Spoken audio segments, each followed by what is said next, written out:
Salut à tous, salut les gones, salut les fenotes et salut les supporters angevins. Je suis désolé pour vous. Voilà, avant de commencer cette petite vidéo débrief que je vais débriefer le match avec vous de Lyon-Angers. N'hésitez pas à vous abonner, ça fait plaisir, voilà. Et puis à mettre le petit pouce bleu, ça coûte rien. Vous cliquez en bas, mettez le petit pouce, ça fait plaisir. Et si vous aimez pas, vous mettez le pouce rouge et puis c'est tout, on n'en parle plus. Bon, on va débriefer du match rapidement, un petit peu de tout. Voilà. J'ai fait un live mi-temps. Désolé, la qualité était mauvaise. Merci à YouTube de nous avoir fait faire des bugs et tout ça. Voilà. Donc, je suis désolé si le live mi-temps n'était pas d'une aussi bonne qualité que d'habitude. Bon, ce match, et ben voilà, on n'est pas bien là. Je vous fais pas la rêve des valseuses, mais on n'est pas bien là, hein? 3-0 au calme, on les a démontés. Voilà, ils ont fait un très bon match, Angers. Alors quand je dis on les a démontés, je veux pas, sans leur manquer de respect, j'ai trouvé un Angers très intéressant, mais on a été d'une efficacité redoutable. On a vu, on a retrouvé un peu de jeu, je me suis régalé. J'ai beaucoup aimé beaucoup de joueurs. Alors, en gros, j'ai aimé les dédoublements, j'ai aimé les jeux en triangle, les combinaisons, Paqueta, Slimani, Cacré, Guimarães, Memphis. Tout ça, c'était du bon. On s'est régalé. Vraiment, c'était molto bene et tout ça. Donc, moi, ça m'a beaucoup plu. Est-ce que Garcia a pas mis la bonne équipe? En ne mettant pas Thiago Mendes, qui fait une bonne entrée d'ailleurs. En ne mettant pas Thiago Mendes et en mettant peut-être un milieu plus joueur, plus disponible, plus récupérateur. Moi, je pense que c'était le bon schéma de jeu, mais surtout les bons joueurs qu'il avait mis. Il avait mis la bonne équipe pour moi. Bon, à part Dubois et Cornet que je trouve, mais alors... Rien que d'en parler. Enfin bon, je vais vous détailler joueur par joueur. Moi, j'ai pas regardé le match tout seul pour une fois. J'ai regardé le match en famille. Et des gens qui n'y connaissent rien au foot m'ont dit « Mais qui c'est celui-là, il est nul ». Je vous dirai pas qui. Je vais vous le dire après quand je vais débriefer joueur par joueur. Et j'ai dit « Bah oui, mais je le dis tout le temps dans mes lives, on me dit que je tape dessus ». Donc je vais vous le dire je vous le dirai après quand je ferai joueur par joueur de quel joueur il s'agit en me disant qu'il était nul. Voilà, donc allez, c'est parti. On envoie du lourd. Joueur par joueur, j'analyse.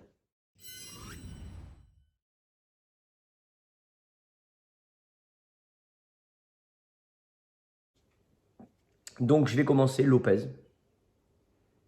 Match à peu près propre, je suis assez content de lui. Il y a une sortie à un moment donné qu'il n'a pas fait qui m'a un peu déplu, mais qu'elle a envolé. Mais main externe en plus, qui va nous chercher là, sur la frappe de Fulgini. Donc c'est bien, il retrouve peut-être petit à petit la confiance, je suis content. Il fait un match correct, pas d'erreur de sa part. Il se couche bien à 2-3 moments, il fait un très bon match. Il fait un bon match. Peut-être un peu dur avec lui, mais il fait un bon match. Allez, on va passer aux choses qui fâchent. Léo Dubois.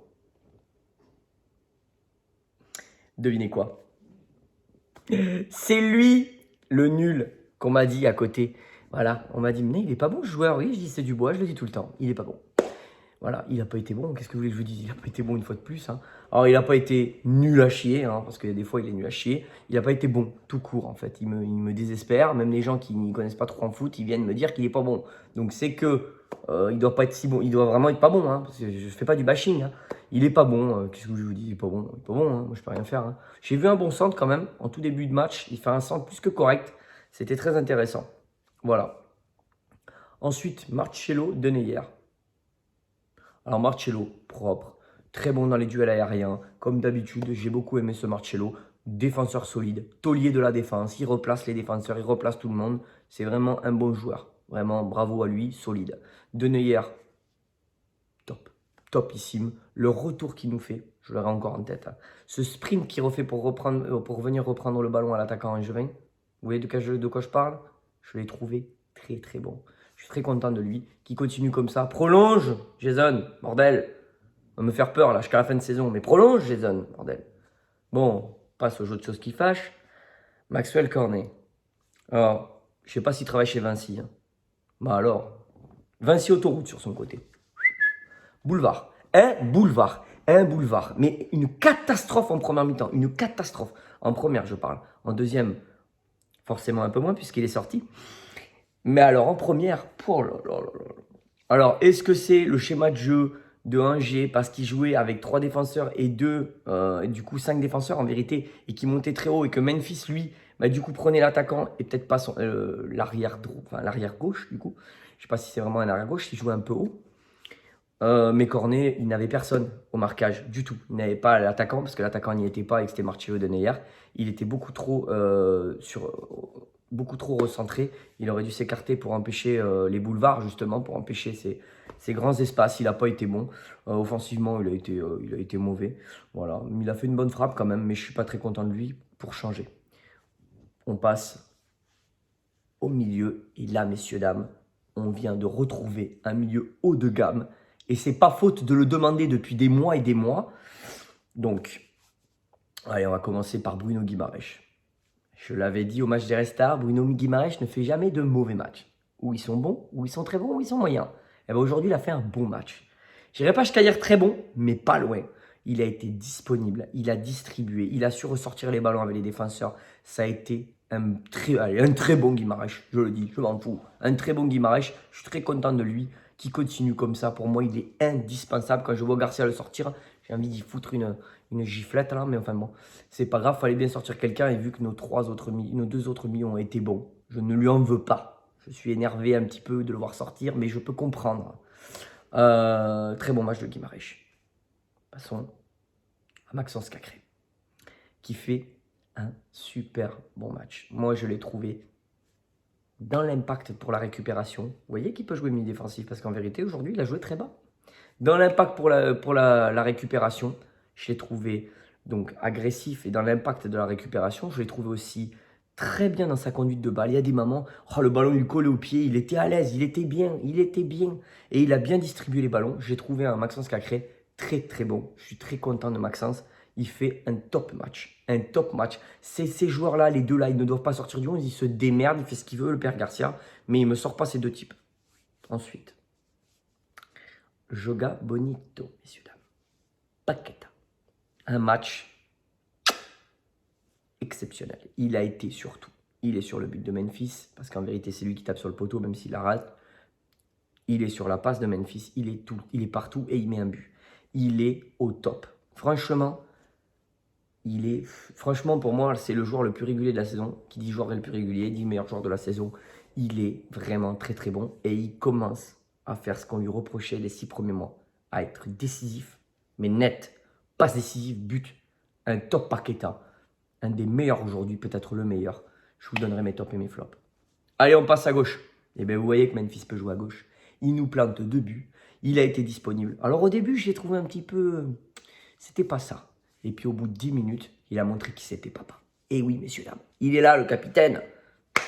Il est là, il nous met un but là, un lob là. Ne l'oubliez pas ça. Ça, ce genre de but là, c'est pas Toko Ekambi ou qui que ce soit là qui va aller les mettre.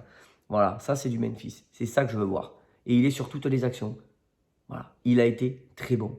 Je l'ai trouvé très intéressant. Il a pris son rôle de capitaine à bras le corps. Voilà, donc très très très bon match de Memphis. Je suis très content. Disponible dans la percussion. Si Bernard Nodi ne va pas la chercher là, cette petite frappe enroulée là, il en met 3. Hein. Il met 3 buts aujourd'hui. Donc, très bien Memphis. Au top. On passe à devant. Alors là, un peu plus compliqué. Slimani, il a été intéressant. Il a été disponible. Il a pesé sur la défense. C'est ce qui peut-être nous manquait. Je pense que c'est important qu'il soit là. Par contre, dans la justesse technique et en termes de décisif, pas bon non plus. Donc, match mitigé pour moi de Slimani. Mais dans ce positionnement, puis le fait de mettre Memphis à gauche, en sachant que Tino et Toko ne sont pas en forme, ça peut être une solution intéressante. Je l'ai trouvé donc utile à ce match et je veux le revoir, du coup, malgré tout. Mais j'aimerais qu'il soit plus tranchant et surtout beaucoup plus juste dans les gestes techniques et surtout dans la conduite de balle. Il y a des moments, pousse le ballon trop loin, contrôle trop loin. C'est des erreurs quand même, je trouve, limite pour un joueur de ce niveau-là. À droite, Toko, il m'a encore déçu une fois de plus. C'est un peu, lui, c'est un peu c'était le moins bon quasiment de l'équipe. Il a vraiment été moyen, très très très moyen. Inoffensif, il n'a pas été bon. Franchement, c'est pas un bon match de Toko. Il fait pas un bon match. À l'image de sa frappe à la fin, là, il m'a fait péter un plomb. Heureusement qu'il y a hors-jeu, parce que putain, je vois qu'il la met à côté. Donc non, je suis pas spécialement content de Toko, mais ça fait un moment que ça dure. Il a de la chance, c'est de n'avoir quasiment aucune concurrence parce que sinon il ne mériterait même pas de jouer. Donc je suis déçu de Toko. Voilà, pour les entrées, Thiago Mendes fait le boulot. Hein. Pour une fois, là, il a fait un truc intéressant. Donc c'est bien qu'il continue, c'est important. Même si pour moi, il a perdu sa place. Parce que la concurrence, ça fait mal. Voilà, ensuite, Deschelio, vous m'excuserez, hein, cette passe là, cette espèce de transversale qui balance là. Magnifique là pour un contre derrière. Je vous le dis tout de suite, Dubois, il l'aurait jamais fait. Voilà, je vous l'annonce. Donc je réitère mes propos. Il est meilleur que Dubois. Matin, midi et soir, au petit-déj, avec la chicorée, il est meilleur à tous les niveaux. Je vous le dis. Voilà, je m'en branle. Il est moins rapide, oui, mais l'autre est tellement pas bon. Voilà, et Bard, entrée intéressante. J'ai bien aimé le grand pont là. Alors, il a encore du déchet, mais c'est un jeune joueur. Mais j'ai bien aimé le grand pont quand il prend de vitesse et tout. Je l'aime Bard. J'aime Bard. J'aimerais le voir plus souvent. Voilà. Après, Cherki, match, entrée, voilà. J'en parlerai pas parce que ça sert à rien d'en parler. Voilà ce que j'ai pensé joueur par joueur. Maintenant, je vais vous donner mes tops et mes flops. C'est parti, j'envoie.